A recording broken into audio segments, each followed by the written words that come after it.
Jr. is under arrest tonight. The 34-year-old was taken into custody at his home in San Diego last night.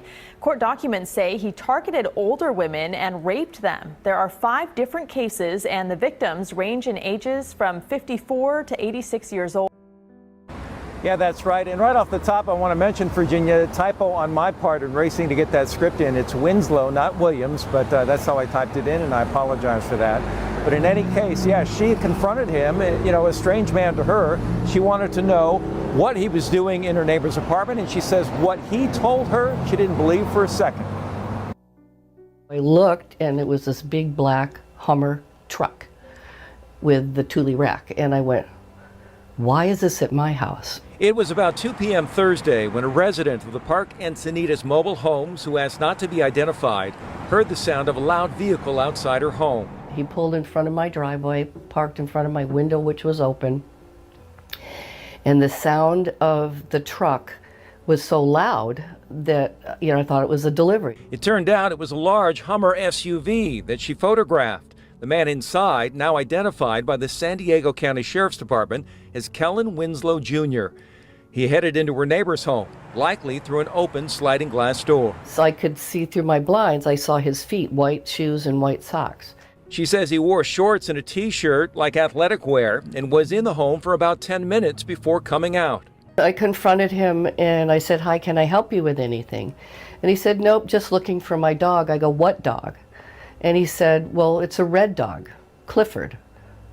You know, and I went, there's no dog here. I said, I'm not comfortable with this, you need to leave. And he just stood there and he just went, all right then. The woman says the man's demeanor was calm the entire time. One of her neighbors, a married couple in their 80s, was home at the time and never knew Kellen was inside. I don't think they realize the severity of everything. And another bizarre aspect to this is that the neighbor, or I should say Kellen, inside the home at some point took off his t-shirt. When he came out, he was carrying his t-shirt. He didn't appear to be carrying anything else. The sheriff's deputies did catch up with him about a half-mile from here where the arrest was made.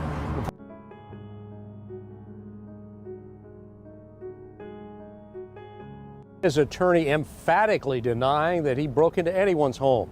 He made over $40 million in his NFL career and has no need to steal anything from anybody. Kellen Winslow Jr. played 10 years in the NFL, a tight end on 5 teams: the Cleveland Browns, Tampa Bay Buccaneers, Seattle Seahawks, New England Patriots, and New York Jets. Those days ended 5 years ago. A good career for the one-time standout for the Scripps Ranch High School Falcons. Thursday, he was arrested on suspicion of burglary, booked into county jail in Vista, then released on bail, saying nothing as a photographer stood outside with his camera. Vista. Mary, good afternoon. Jason, Virginia, as I was leaving court, one of his alleged victims was testifying about what happened to her one day back in May. She testified she did not get a good look at the man's face, but charging documents say Kellen Winslow Jr. is the man who exposed himself to her that day while she was gardening in Cardiff by the Sea. There was another woman, though, who took the stand first today, one of his alleged burglary victims, who says Winslow Jr. was standing inside of her home one day last month, but that she didn't feel threatened. I never got any feeling of fear or that he was there to harm me in any way. Sheriff's deputies who pulled Winslow over after the burglary incidents also took the stand. Those were the first charges on which Winslow Jr. was arrested and bailed out. Then his PR person saying this was all a misunderstanding. And Winslow's wife, we learned, even took chocolates to one of those alleged burglary victims as an apology. But within a week, Winslow was arrested again, this time deputies connecting him to 2 rape and kidnapping incidents involving two transient women in their 50s who say he raped them and then threatened to kill them if either reported him. Prosecutors also painting a much darker picture of Winslow Jr.'s burglary charges, saying that he intended to rape his elderly victims.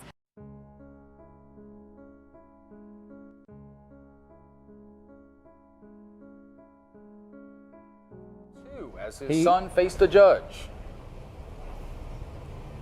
He was, and denial, yes, of course, it's an arraignment. You must plead not guilty. That's exactly what happened here today. Kellen Winslow II, charged with 8 felony counts, including 5 victims, and the DA says there may be more out there. If there are, he wants them to come forward. We have video of Winslow in court as he stood shackled as the prosecutor detailed the charges against him. This includes 2 forcible rapes within his vehicle, a Hummer.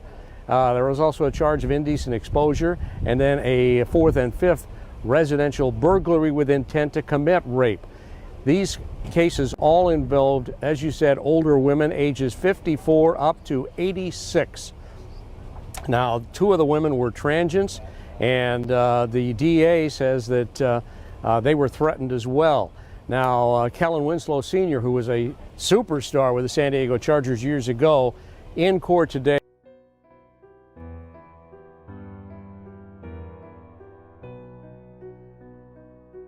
Accused of touching himself in front of a 77-year-old woman at a Carlsbad gym. And good evening, I'm Steve Atkinson. And I'm Lindsay Pena. Winslow is already awaiting trial for kidnapping and rape. 10 News reporter Vanessa Van Hefty is live at the gym with these new allegations. Vanessa. Yeah, we do want to warn you, some of the details of this case may be a bit graphic. Prosecutors today alleging that Winslow was in the Crunch Fitness here in Carlsbad when he fondled himself in front of a 77-year-old woman, and they say it wasn't the first time. Kellen Winslow Jr., a once shining star in the NFL, faces the possibility of life behind bars. Prosecutors say while out on bail just 2 weeks ago, Winslow approached a 77-year-old woman here at Crunch Fitness in the jacuzzi, wearing only a towel. And he then, as she stated, unmistakably began masturbating only a few feet away from me. Police say it didn't stop there. He reached out, touching her arm and foot as she tried to get away. 9 days earlier, he allegedly approached that same woman. He appeared to be erect. He asked her if she saw that and if she liked that. Also in January, Winslow allegedly contacted an 18-year-old high school student. And he commented that he had seen her in the area the last couple of days. He told her that he thought that she was cute. Her parents reported it to police. No charges were filed. The former NFL player was on house arrest with a GPS monitor, free on a $2 million bail when these recent allegations surfaced, awaiting trial on felony charges of kidnapping and raping 2 homeless women in their 50s in Encinitas, and then raping a 17-year-old unconscious girl when he was just 19. The judge this time around denying bail. That Kellen Winslow took what he wanted. He victimized 5 women. The pain that she felt was so tremendous that she said she felt herself begin to bleed. The defendant grabbed her neck with both his hands and choked her and told her, "If you scream, I will kill you." She finally said back to him, "If you don't hurt me, I won't scream." So he released her neck. You're going to hear that she does not want to come to court because she's so afraid. And there was a point where the defendant then, now with a fully erect penis, stood within feet of her and began to thrust his hips forward as though he was stretching in some way, and he asked her with his erect penis directly in front of her, "Do you see that? Do you like that?" And she just said, "What did you say to me?" And he turned, almost as though he was startled that she would react in that way, and walked away. There's been infidelity in his relationship. Kellen's not proud of it, but he's never denied it. There was sex. No strings attached sex. On cough syrup. And that's what you told the police, right? That you were on cough syrup. Exactly. Okay. And you remember you pointed out this man, right, being the individual who raped you. Remember that? Yes. Okay. this man I'm standing in front of. Yes. For the record, this is Mr. Watkins. The record will so reflect.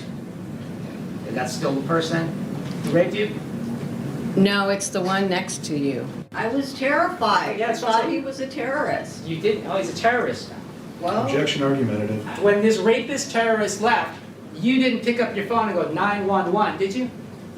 no. Did you imply that you needed money for shopping, for sex? No, I begged him to let me go, and he said I will after this is done. So Did you say bring it on? I said bring it on so we can get this, so I can get out of here. That day I can't really remember. I mean, as much as what I told you is all I know.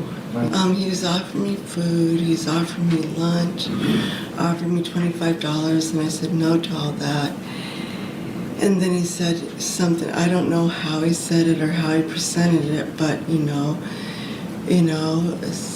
just, it didn't seem like him. It seemed like the opposite of what he was showing himself, $50, for, sex. And I said, I'm not that kind of person. Can you tell us why, at that point in time, why you didn't plan to tell anybody? Because he said he's going to murder me, and I don't want anybody else to get hurt. I was afraid if I told anybody, they'd get hurt. I was afraid of him coming back, and I was afraid of getting attacked. Do you recall you received a gift certificate to Target for $200? You got that, right? That was when it was right before court. Before that, I didn't get anything. Did you report this crime by the person you knew as Kevin because you thought the district attorney's office might put you in a motel? No, I didn't know that. I didn't know how the courtroom worked. Is there a habit or custom in Vietnamese culture to not look at strangers directly in the face? Có phải là cái thói quen hay là cái phong tục của người Việt Nam là mình không nhìn người lạ thẳng vô trong mặt hay không? Đúng. Yes, that is correct. Is that part of the reason why you did not look at the man in the face? Có phải đó là một phần lý do tại sao mà chị không nhìn thẳng vô mặt ông ta hay không? Đúng. Yes, that is correct.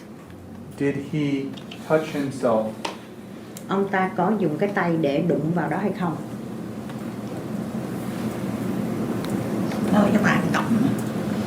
Yes, he used his hand to hold the penis. What did you do when the man took his pants off and showed you his penis? Chị đã làm gì khi ông ta cởi cái quần ra và ông ta cho chị thấy cái dương vật của ông ta? Lúc đó tôi nói không, tôi bỏ tôi đi. At that moment I said no, and then I walked away. He did not take off his pants completely. He just took off his pants to the point that I can saw.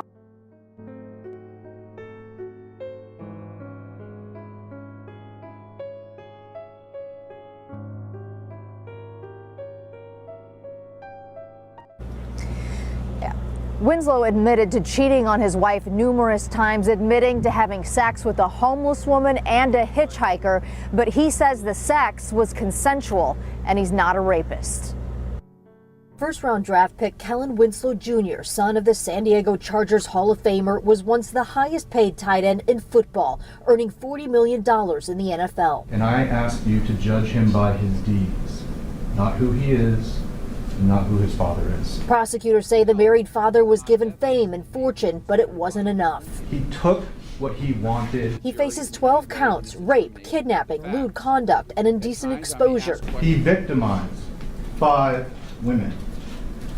5 separate women. The first accuser, 17 at the time, raped, she says, unconscious.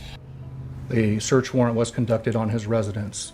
Silent and emotionless, Kellen Winslow II quietly listened to the prosecutor list out details of his new charges: kidnapping and rape of 2 homeless women, one in March, the other in May.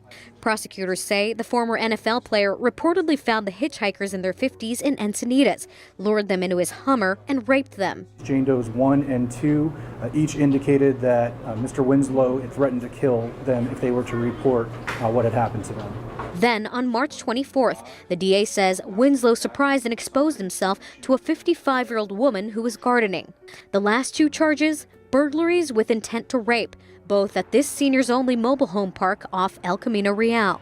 The victims, a 71-year-old lady who on June 1st says she caught Winslow lurking around in her laundry room, and an 86-year-old woman who 6 days later says she saw Winslow come into her home while she was in bed. He was positively identified by the neighboring witness. Feelings amongst the residents at the mobile home park teeter both ways. Some claim the accusers knew Winslow, while others remain skeptical. The Homeowners Association told 10 News, quote, "We all watch out for each other, and our next board meeting is next week, so I know it will be discussed." From our experience, it seems pretty unusual for a jury to return a partial verdict. Can you talk about the significance of that and whether it may be telling in any way? Sure. Good morning. The interesting part about what happened yesterday was not necessarily that the jury returned a partial verdict, meaning that they convicted Winslow of 3 of the 4 counts. They were able to unanimously come back and say, hey, we have a verdict. It was the way everything went about, how the court took the 4 verdicts and then sent them back to deliberate. So that was really the unique aspect of yesterday. And why is that? In other words, typically we're used to them coming out and it's either done or it's a mistrial. Right. I think part of what happened is I think the jurors might have thrown the court for a little bit of a loop there when the judge asked, hey, would any further deliberation help? And at that point, usually everyone, including myself and other legal analysts looking at the case, were thinking, well, no. At that point, the judge would have declared a mistrial. But the foreperson, the juror that the judge asked those questions to, started saying, well, I don't know, it might. And that's what led Judge Bowman ultimately to ask the jury to go back and continue to deliberate on those remaining 8 counts. How dramatically can this affect the time he spends in prison? Well, it is a gigantic difference in what could happen based on what he's facing now versus what could happen if he's convicted of any of the offenses related to Jane Doe 1 or Jane Doe 4. Right now, his maximum sentence, if he just gets sentenced on what he was convicted of, is 9 years in state prison. If he gets convicted of any of the, I believe, 3 offenses with Jane Doe 1, any of the 2 offenses with Jane Doe 4, that would then trigger the multiple victim enhancement, which means he'll be looking at least 15 years to life, a straight indeterminate sentence where he could face the rest of his life in prison. If it's a hung jury on the rest of the counts, could he be retried just on those? Yeah, I think absolutely he will be. It's ultimately up to the judge and the district attorney. The judge has the power to dismiss any of the hung counts. The district attorney has the power to dismiss any of the hung counts. Given the fact where this case started, given what Mr. Winslow's exposure was and still is, if he's convicted of multiple counts and multiple victims, I would be shocked if either the judge or the district attorney dismisses the case. So I would expect a retrial probably as soon as later this year. What do you think the perception is from the defense in terms of what the jury did? Well, I mean, from the defense side of it, I would be concerned that they're still deliberating at this point out of fear that they're probably really close to convicting him of 1 or multiple of those other counts. So the concern is that, okay, well, he was convicted of Jane Doe 2, which many people, myself included, thought was the most compelling alleged victim that came in and testified. So I don't think they're necessarily shocked by that, but they're certainly concerned that he has not been acquitted as it relates to Jane Doe 1 and Jane Doe 4, and this fact that he's still facing life going into today. Richard? And Barbara Lee and Marcella, this article published online by Sports Illustrated after Kellen Winslow's conviction on felony rape offers an unsettling look at Winslow's reported behavior while an NFL player. We should warn you that some viewers may find these graphic details disturbing. He has now been convicted of forcible rape. Well, the prosecution laid out its argument for why Kellen Winslow II should remain in custody pending his retrial in the near future. He is a convicted felon pending sentencing, which requires a mandatory term in state prison as well as lifetime sex offender registration.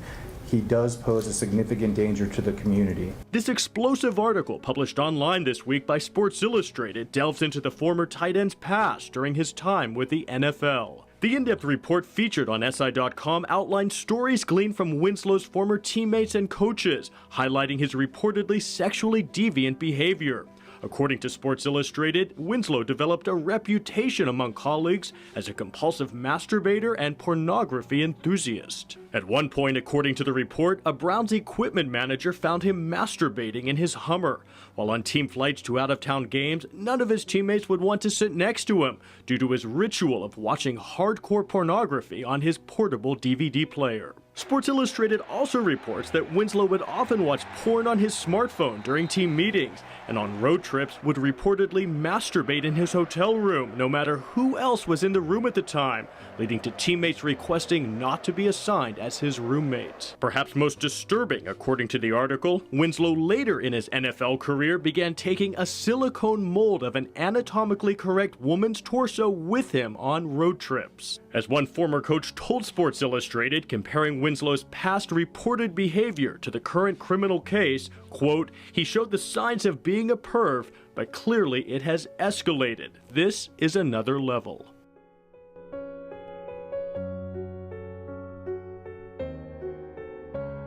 Now, she wrote a book called Judging Winslow Jr. about the NFL star. You see the cover there. And so, Leda, you know this case inside and out. What'd you think about this plea when you heard about it yesterday? Well, I think everybody in that courtroom was completely shocked.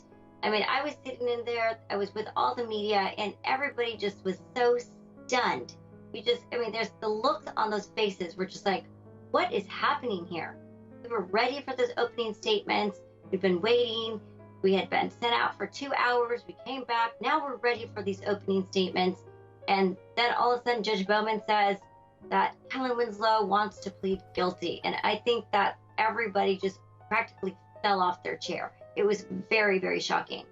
Wow, good insight into the atmosphere of the courtroom there. So when you heard that, what was going through your head? I mean, you've been covering this and you know this story so well. What do you think about this deal? Well, it makes sense when you really analyze the facts. It makes sense because both sides, I believe, had an uphill battle here, especially for the defense, because now they have the convictions from the first trial. You have the conviction for the forcible rape of Jane Doe number 2. You have the conviction for the indecent exposure to Jane Doe number 3. The DA made the motion to bring those into the trial. Of course, the defense, fought that, but Judge Bowman granted it.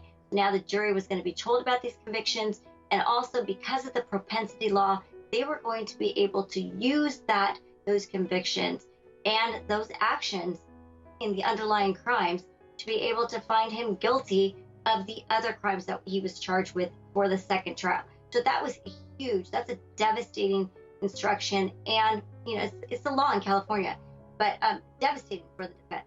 But the prosecution by no means had it easy either, because they have Jane Doe number 1 and Jane Doe number 4. Both of them have credibility issues. Jane Doe number 1, as we remember from the first trial, basically got massacred by Mark Carlos on that cross-examination. She had the lies about the drinking, the questioning about the blood, was she lying about it, or was she just all over the map, whether this was blood or whether she was on her menstruating. And then if you get beyond those lies and that credibility, then you get to her story. And her story was, we have to face it, was bizarre. And one detective even characterized it as, he said it was like fanciful or far-fetched. It's hard to believe that you have this rape that's going to occur in broad daylight. There's this fence. They climb the fence. Kellen Winslow Jr. is on the opposite side of the fence. He takes his clothes off. He's buck naked. She's on the opposite side. She could run to freedom. She has her cell phone, but instead she climbs over the fence. And before that, she asks for her backpack because she wants her sunscreen. So is she really in fear for her life? She's going to be raped. She's going to be murdered. So you have all these problems with her testimony. And then Jane Doe number 4, the rape from 15 years ago, there's a lot of problems with her testimony too. She's told 3 different stories. She told the story that she testified to on that witness stand. She has the story that she told to Sergeant Emig when she called that hotline number. And then she has a story that was told to her boyfriend, Brandon Guillermo. So you have 3 different stories. You're asking a jury to determine what happened here. And at times it seems like she doesn't know if she's told these 3 different stories. And then on top of that, she also questioned to the district attorney, which is on tape during their discussions with her, that she's not sure that during this blackout time, if it was really a blackout time because of the alcohol or some other reason, or if it was just that she blocked it out. So was it a blackout or was it a blockout? And so maybe she did something. She's questioning this. Maybe I did something that caused this to happen. And if we remember that 2 weeks prior, she had consensual sex with Kellen Winslow. She talked about how she met him. They were flirting, they went upstairs, and they had consensual sex. So did something like this happen again in the second encounter, and she's just blocked it out. And Mark Carlos, this time, the defense, was ready to bring in a memory expert to talk about, that during that time period when somebody has blocked that out, they could still be doing things. They just don't remember it. So I think that there was a lot of issues that Dan Owens was going to have to address. If we look back to that jury verdict, you have Jane Doe number 1. The jury had a big split, 5-7. 5 people said we can't vote guilty. And Jane Doe number 4, it was 10-2. So there's problems. And then also, when you go back to Jane Doe number 2, the homeless woman who he had befriended, they found him guilty of that rape in that first trial, but they hung on the sodomy count. But then again, here's another problem for Dan Owens, is that we have Jane Doe number 2 on the witness stand saying, I'm not sure if there's penetration, might have been an accident. So you don't have that either. And so I think there was problems for both sides. They both had, I think, big battles and hurdles to overcome. And I think this was probably the best thing that could ever happen, really, for Kellen Winslow Jr., because taking that chance of going into that trial, and if all they needed was one more forcible rape, forcible sodomy, and he's going to have a life sentence.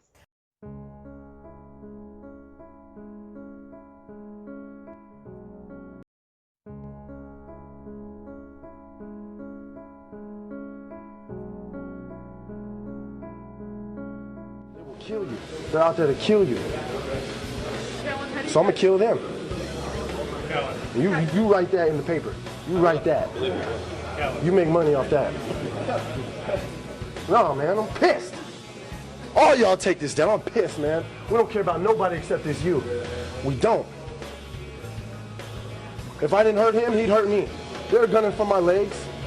I'm gonna come right back at him. Helmet on helmet hit. He was taken off the field with concussion. And now former NFL star Larry Johnson speaking out in an ABC News exclusive. Johnson's 38, convinced he's living with CTE as he battles memory loss, anxiety, and suicidal impulses. Lindsay Davis sat down with him, joins us now. Good morning, Lindsay. Good morning, George. He was a first-round draft pick in 2003. And today, Larry Johnson says there are 2 entire NFL seasons he simply doesn't remember. He says he doesn't blame the NFL, but Johnson says it's time to change the way the game is played because he believes the game has changed him. He played the game with a rage that made him great. The catch and run to the 47. A 2002 Heisman Trophy finalist at Penn State and a 2-time Pro Bowler. In 2006, playing for the Kansas City Chiefs, Larry Johnson carried the ball 416 times, an NFL record. Thank you for talking with us. But the 38-year-old former NFL running back now believes he suffers from CTE, chronic traumatic encephalopathy. Why do you believe you have CTE?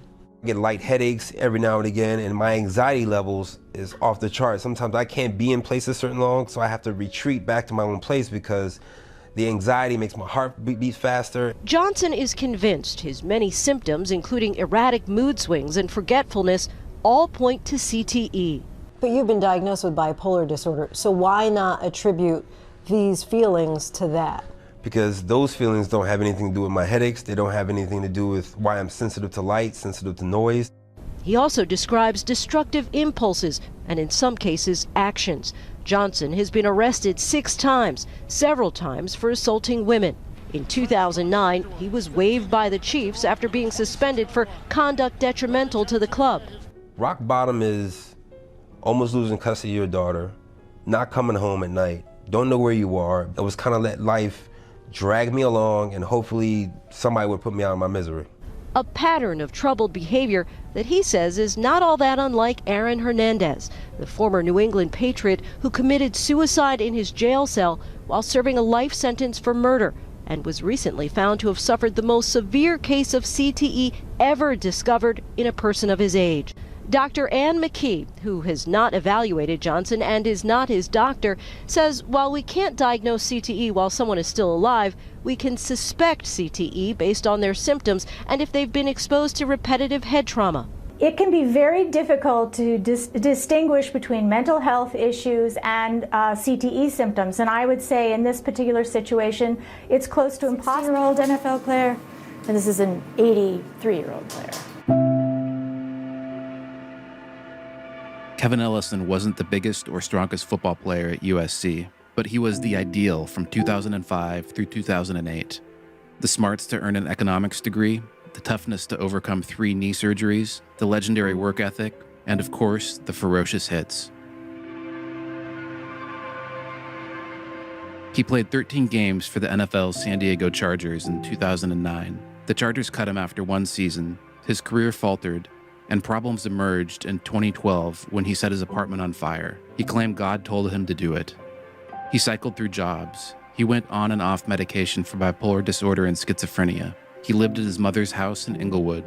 Late one night in October 2018, a car hit and killed Kevin as he walked along the Interstate 5 freeway in the San Fernando Valley. A lot of space between these ventricles are gigantic.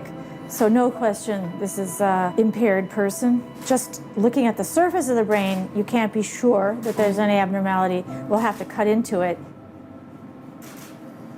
Oh, he has very large ventricles. That is a very large 4th ventricle, and also he's lost a lot of pigment laterally. It's starting to look like an impaired brain. CTE is a devastating neurodegenerative disease researchers believe is found in the brains of people who have experienced repeated head trauma. They could be victims of domestic violence, members of the military, or football players. The disease can only be definitively diagnosed after death. Researchers have found the disease in scores of deceased players. Many of the names are familiar: Junior Seau, Dwight Clark, Frank Gifford. Kevin's family wanted to help find answers. A few days after his death, they decided to donate his brain to be studied by researchers in Boston. It has a very distinct pathologic signature. It tends to affect certain parts of the brain. As it progresses throughout your life, it can cause problems with cognition, problems with mood, problems with behavior. And the number one thing is changes your personality. The process is the family calls our brain bank numbers. They will arrange for a local person to go out to the funeral home where the person is and have the brain and the spinal cord removed. And then it's air freighted to our labs. Under the best of circumstances, it usually takes 2 months to process the brain. But because we have a backlog and we can't even get to it right away, that's wow. His ventricle is very large. Yeah, it's notched. Even his hippocampus and amygdala look too small.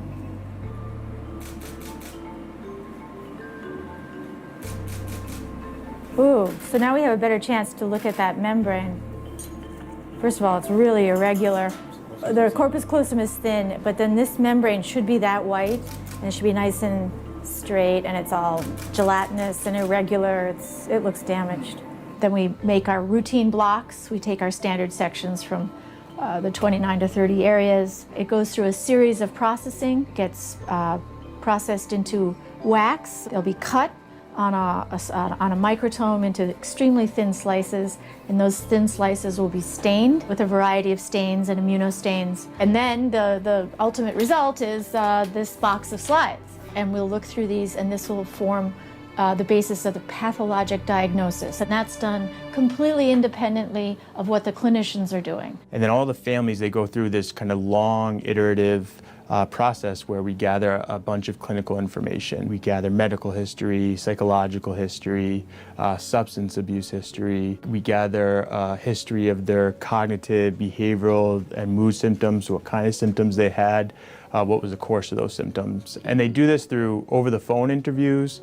They do this through online questionnaires. And they basically, in a sense, paint a picture of what this patient had. And in a sense, they come up with their own clinical diagnosis, and we try to come up with, we show them our pathologic diagnosis, and hopefully the two correlate. The purpose of this is to move us closer to being able to diagnose the CTE during life. And figuring out the specific symptoms associated with it. You know, this is the biggest brain bank in the world by far that is interested in traumatic injury to the nervous system. We're getting more and more women's brains. Traditionally, we've gotten very few, but we're now starting to see some women cheerleaders, soccer players, cyclists, and they're